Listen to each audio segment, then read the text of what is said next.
దేశంలో భూభారతి చట్టం రోల్ మోడల్గా నిలుస్తుందని రాష్ట్ర రెవెన్యూ, హౌసింగ్, పౌర సమాచార సంబంధాల శాఖ మంత్రి పొంగులేటి శ్రీనివాసరెడ్డి అన్నారు.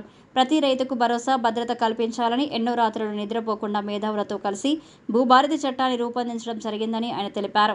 భూభారతి చట్టంపై అవగాహన కల్పించేందుకు పైలట్ ప్రాజెక్టుగా ఎంపిక చేసిన నారాయణపేట జిల్లాలోని మద్దూరు మండలం కాజీపూర్ గ్రామంలో గురువారం ఏర్పాటు చేసిన భూభారతి రెవెన్యూ సదస్సుకు రెవెన్యూ మంత్రి పొంగులేటి శ్రీనివాసరెడ్డి ముఖ్య అతిథిగా హాజరై మాట్లాడారు. గత ప్రభుత్వం తెచ్చిన ధరణి చట్టానికి భూభారతి చట్టానికి ఎంతో తేడా ఉందని, భూభారతి చట్టం రైతు భూ సమస్యకు పరిష్కారం చూపుతుందన్నారు. తమ భూముల ధరణి వల్ల ఇంకా తమ పేరిట నమోదు కాలేదని ప్రతిపక్ష శాసనసభ్యులే అసెంబ్లీలో తనను అడిగారని, కానీ ప్రతిపక్ష నేత శాసనసభలో భూభారతి చట్టానికి ఆమోదం తెలపకుండా అడ్డుపడ్డారని విమర్శించారు. ధరణి చట్టం వల్ల ప్రజలు అధికారుల వద్దకు వెళ్లాల్సి ఉండేదని, కానీ భూభారతి చట్టం వల్ల ప్రజల వద్దకే అధికారులు వారి వారి గ్రామాలకు వచ్చి ₹1 తీసుకోకుండా భూ సమస్యలను పరిష్కరిస్తారని మంత్రి తెలిపారు. రైతుకు భూమికి మధ్య ఉన్న సంబంధాన్ని ఈ చట్టం దృఢం చేస్తుందన్నారు. గత ప్రభుత్వం ధోరణితో వేలాది ఎకరాలను కొల్లగొడితే భూభారతి ద్వారా అర్హులైన పేదలకు భూములు పంచాలనే ఆలోచన తమ ప్రజా ప్రభుత్వానిది అన్నారు.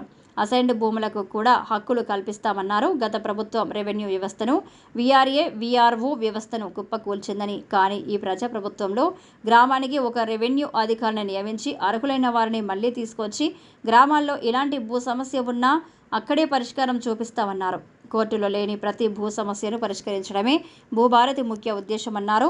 ఎవరి పేరుతో ఎంత భూమి ఉందో అది వారికే చెందేలా చూస్తామన్నారు.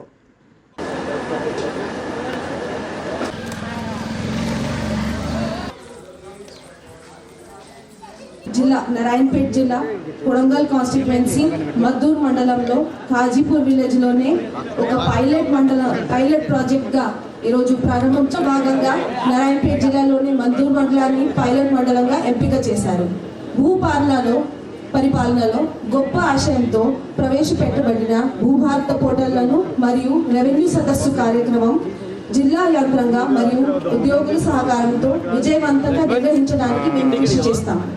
ఈ భూభారతి చట్టంలో హక్కుల రికార్డులను తప్పుల సరైన చేయడానికి అవకాశం, రిజిస్ట్రేషన్ మరియు మ్యూటేషన్ చేయడానికి ముందు భూముల సర్వే మరియు మ్యాప్ తయారీ, పెండింగ్ సాధారణ బైనామా దరఖాస్తుల పరిష్కారం, వారసత్వంగా వచ్చిన భూములకు మ్యూటేషన్ చేసే ముందు నిర్ణీత కాలంలో విచారణ, పాస్ బుక్ పుస్తకాలు భూమి పటం, భూమి సమస్యల పరిష్కారానికి 2 అంచెల అపీల్ వ్యవస్థ, భూదార్ కార్డ్స్ జారీ, రైతులకు ఉచిత న్యాయ సహాయం, గ్రామ రెవెన్యూ రికార్డుల నిర్వహణ, మోసపూరితంగా హక్కుల రికార్డులు మార్చి ఎవరైనా ప్రభుత్వ భూదాన్, అసైన్, ఎండౌమెంట్, వక్ఫ్ భూములకు పట్టాలు పొందితే అధికారం ఈ చట్టంలో కల్పించింది.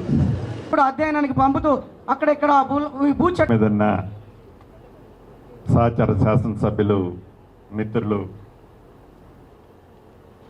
నా కాజీపురం కుటుంబ సభ్యులందరూ, రైతన్నలు, భూములున్న ఆసాములు, ఈ భూభారత కార్యక్రమం కూడా ఇందిరమ్మ ప్రభుత్వాన్ని తెలంగాణ రాష్ట్రంలో ప్రజలు నమ్మి తీసుకొచ్చారు కాబట్టే ఆ చట్టాన్ని మార్చాలని గ్రామీణ ప్రాంతంలో, గూడాలలో, తండాలలో ఉండే ప్రతి పేదవాడికి భరోసా కల్పించి భద్రత కల్పించే చట్టాన్ని తేవాలని తాపత్రయపడి ఈ భూభారతి 2025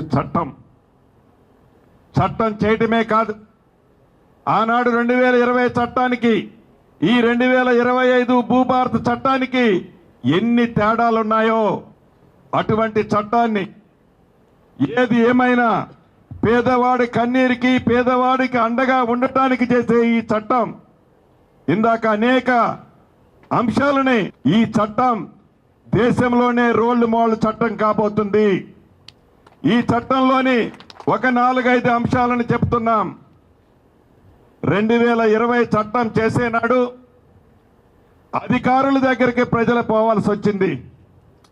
2025 మన భూభారత చట్టం చేసే నాడు అధికారులే మీ ఇంటి దగ్గరికి వస్తున్నారు. ఈనాడు ఆనాడు అప్లికేషన్ పెట్టాలి అంటే ₹1000 కట్టాల్సి వచ్చేది.